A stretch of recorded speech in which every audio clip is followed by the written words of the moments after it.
Buenos días, Mario. Muchas gracias por la invitación y estamos prestos para responder sus consultas. A ver, Nombre la largo, ¿no? primera de ellas, yo he leído hace algún tiempo que este año, el 2023, ya íbamos a tener una planta de biodiesel y entiendo que están también apuntando a una segunda. Cuéntenos un poquito. Dentro del, dentro del PEDES 2021-2025, apuntando a la sustitución de importaciones, tenemos previsto la implementación de dos plantas de biodiesel. La primera ya se está construyendo en Santa Cruz, en los predios de la refinería Guillermo Elderbel. Va a tener una capacidad de 1.500 barriles días de producción y una inversión estimada también de 40 millones de dólares.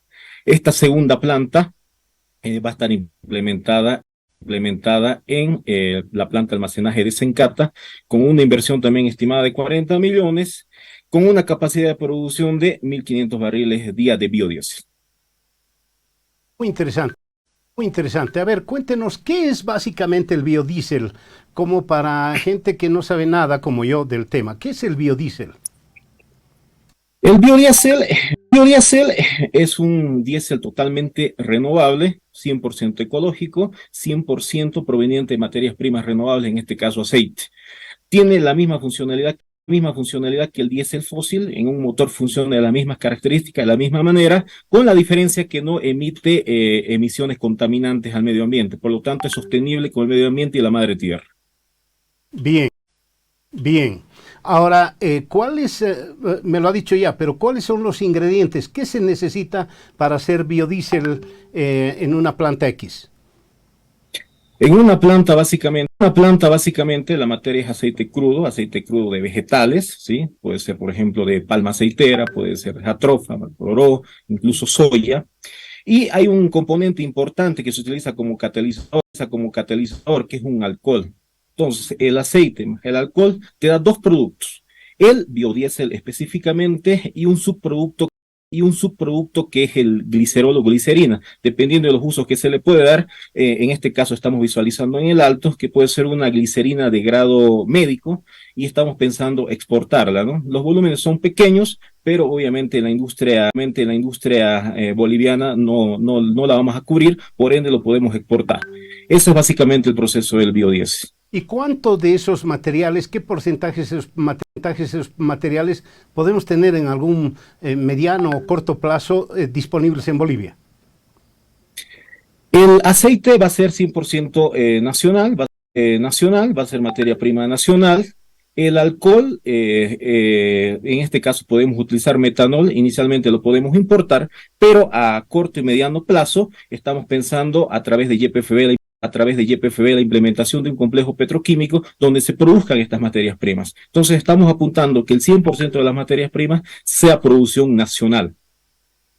Bien, hay algunos productos que se usan para la canasta familiar, etcétera. ¿No habrá el problema, no habrá el peligro de que los productores, en vez de ocuparse de la canasta familiar, de la alimentación, por ejemplo, apunten para la entrega a yacimientos y en vez de comida tengamos un biodiesel? Claro, es interesante el biodiesel, pero no se come eso.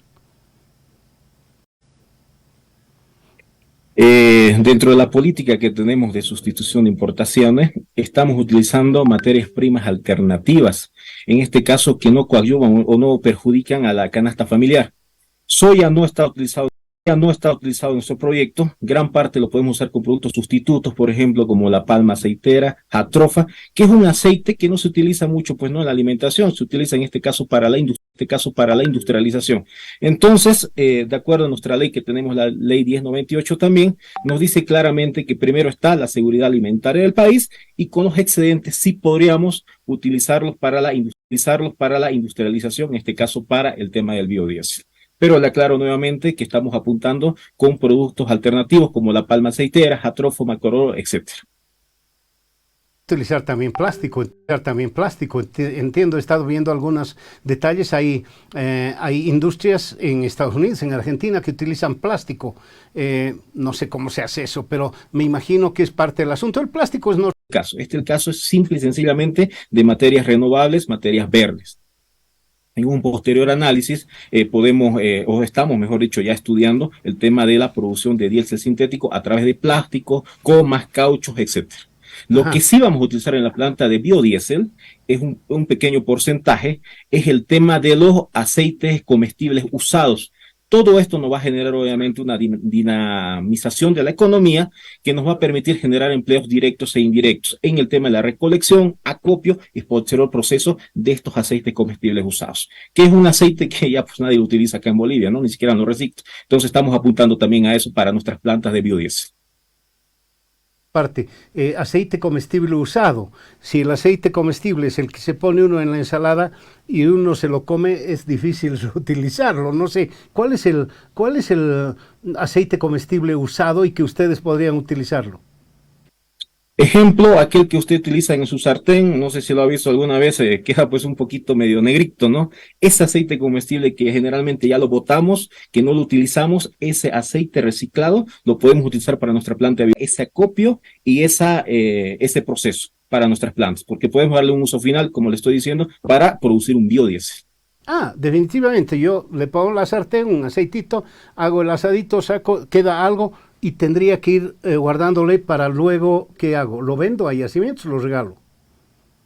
Dentro de nuestro modelo de negocio está eso. Estamos implementando el tema del acopio, el tema del reciclaje de este tipo de aceites. Todavía no hemos definido el modelo, qué puntos de acopio vamos a tener, pero seguramente va a tener un precio de venta a YPFB. Y ese aceite pues lo vamos a utilizar, como nuevamente le digo, en nuestras plantas de biodiesel. Ah, leyenda urbana, hace algunos años, donde yo tomo gasolina, había una planta de etanol, que es más o menos, pero en gasolina. Y la gente nos decía, no, no compren eso, hombre, eso era más caro, no tiene el octanaje correspondiente, la han cerrado, la etanol ya no funciona ahí en la gasolinera. ¿Qué ocurrirá con el biodiesel? ¿El rendimiento del biodiesel es igual al diésel que viene directamente de la refinería? Le debo comentar dos cositas, Mario. El primero, esta producción de biodiesel va a ser mezclado con un diésel fósil en un porcentaje de acuerdo a las especificaciones técnicas. ¿Cuál es la principal diferencia que tiene con un diésel fósil con un biodiesel, en este caso diésel ecológico? Tiene las mismas especificaciones, índice de cetano, etcétera, con la diferencia que no emite emisiones, por en este caso CO2 o cualquier otro contaminante para el medio ambiente. El funcionamiento en el motor o en cualquier vehículo que usted utilice va a ser exactamente el mismo, siempre y cuando mantengamos ese porcentaje, como le digo, mínimo de mezcla que vamos a utilizar en el diésel fósil. De ahí en adelante, el rendimiento en cualquier vehículo, en cualquier motor, va a ser el mismo e incluso mejor. Bien, lo último, ¿se anima a darme fechas? La planta en Santa Cruz y la que se va a poner en Sencata. ¿Se anima a darme fechas cuando el presidente estará inaugurando con la primera, qué sé yo, la primera refinación? Claro que sí, tenemos nuestro cronograma estimado. La primera planta Biodiesel 1 ya está en plena construcción, está en Santa Cruz. La puesta en marcha de los equipos está a finales del 2023. A inicio del 2024 ya vamos a estar con la puesta en marcha de la planta, donde se comercializa, donde se produce y ya se va a comercializar los primeros volúmenes de la planta 1, de la Biodiesel 1. La Biodiesel 2 estamos estimando a finales del 2024 y el inicio de comercialización a inicios del 2025. Entonces, esto es a corto plazo, estamos hablando de 1 año a 2 años, donde vamos a tener las dos plantas en funcionamiento, en operación, y obviamente dejando de importar entre ambas plantas 3.000 barriles de diésel fósil para sustituirlos con estos 3.000 barriles de biodiesel. El costo 40 millones de dólares, es decir, 4 pesos. No, no para mí, pero que no, no, es caro, son 40 millones de dólares en un mundo tan carísimo como es el de los hidrocarburos. Definitivamente el presupuesto de esta segunda planta es 40 millones de dólares aproximadamente, pero el impacto en costos de importación y costos de subvención es grande para el Estado. Entonces estamos apuntando a esta transición energética donde nuestros productos, en este caso nuestros combustibles, ya sean 100% renovables y 100% amigables con el medio ambiente. Hay que seguir trabajando, como usted dice, falta mucho todavía, pero estamos iniciando con estas dos plantas y seguramente vamos a seguir desarrollando muchas más, dependiendo de las necesidades del mercado y obviamente en beneficio de los bolivianos. Bueno, sí, usted no va a tener el problema del transporte, por ejemplo, que con aquel asunto de los premios que se han ido denunciando, se ha encarecido totalmente la gasolina, encima que está subvencionada, le están dando premios a empresas que están trayendo eso, definitivamente estamos haciendo el negocio del negro. Perdón, no, es una mala expresión, un mal negocio. En todo caso, creo que no es el caso de refinación y gracias por habernos atendido con todos estos detalles. Un abrazo muy grande. Muchas gracias por la invitación, que tengan buen día y seguir trabajando a la cabeza del hermano presidente Lucho. Bien, vámonos a la pausa.